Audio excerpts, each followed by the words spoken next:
You. Yes, you. Not the person next to you. Something has been quietly wrecking your life, and you haven't even noticed. It's not one big mistake. It's 5 small habits hiding in plain sight, disguised as completely normal behavior. And here's the uncomfortable part. You're probably doing all 5 of them right now, today, without even realizing it. But here's what most people don't realize. Once you see these patterns clearly, you can't unsee them. And that's exactly where the change begins. Somewhere between the person you are and the person you actually want to be, there's a gap. Let's find out what's really keeping it open. Let's start with the one you're probably doing right now on some level, doom scrolling. That endless, mindless swipe through nothing. Every swipe gives your brain a tiny hit of reward. Small, fast, effortless. And your brain quietly starts craving more of exactly that. What happens next is even more surprising. 20 minutes disappear, then an hour, and you can't even remember what you actually watched. Here's the deeper truth.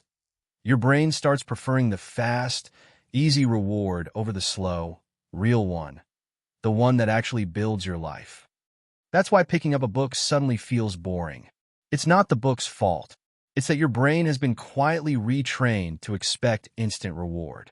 And the more you scroll, the deeper that groove gets carved into your brain, until reaching for your phone becomes the default, not the choice. But this is where everything changes. The moment you consciously put the phone down, you interrupt the pattern. Just once is enough to start. Doom scrolling isn't really about the phone. It's about training your brain to crave instant rewards. And that's only the beginning. Now let's talk about something almost everyone does without thinking twice. Comparing yourself to everyone around you. Here's what most people don't realize. Social media doesn't show you people's lives. It shows you their highlight reel. Carefully lit, carefully chosen. So you compare your behind the scenes, your bad days, your doubts, your unfinished goals, to their best 5 seconds. And of course you feel like you're losing. But it's not even a fair comparison. It never was. You're measuring your whole story against someone else's single best chapter. What happens next is even more surprising. The moment you notice this pattern, the comparison starts to lose its grip almost immediately. Because the truth is, you were never actually behind. You were just comparing 2 things that were never meant to be compared. This is where everything changes. When you stop measuring your life against a highlight reel, you finally start measuring it against your own growth. Comparison steals your peace one scroll at a time. And that's only the beginning of what's quietly working against you.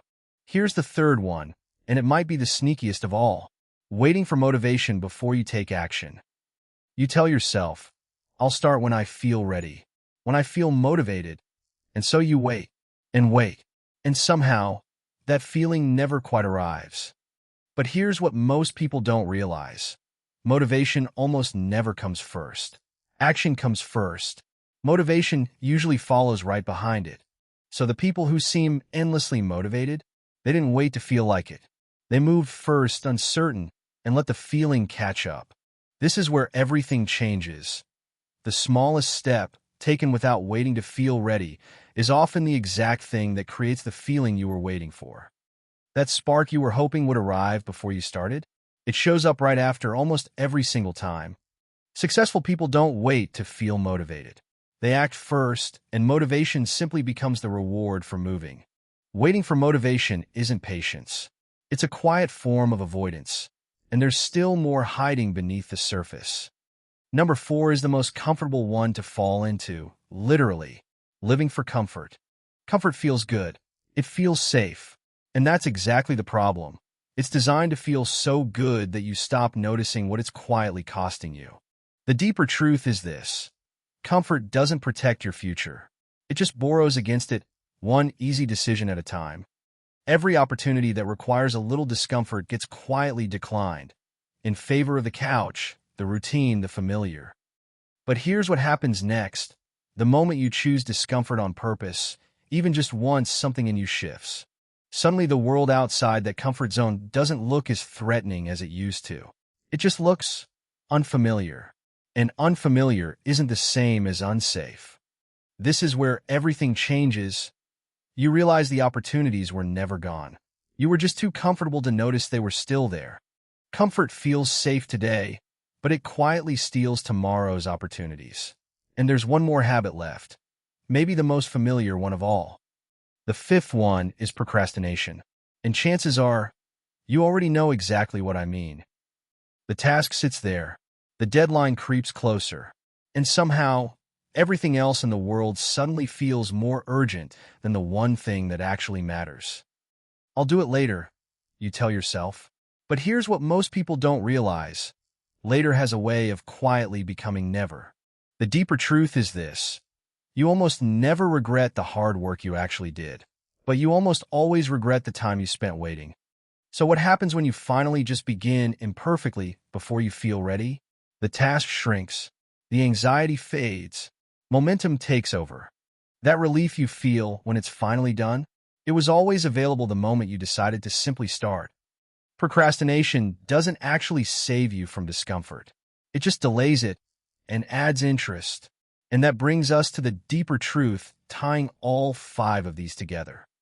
5 habits, each one small, each one quietly familiar, and each one working against the life you actually want. Here's the deepest truth in all of this. These 5 things aren't really 5 separate problems. They're all the same problem, wearing different disguises. Every single one of them is your brain choosing what feels easy right now over what actually matters long term. That's it. That's the whole pattern. And once you see that clearly, you stop fighting 5 different battles, you start fighting one. And one battle, you can actually win. The life you want isn't hiding behind some huge transformation. It's hiding behind 5 small, uncomfortable choices, made consistently, one day at a time. You already know which of these 5 you're doing. So here's the only question that matters now. Which one will you choose to change first? Thanks for watching.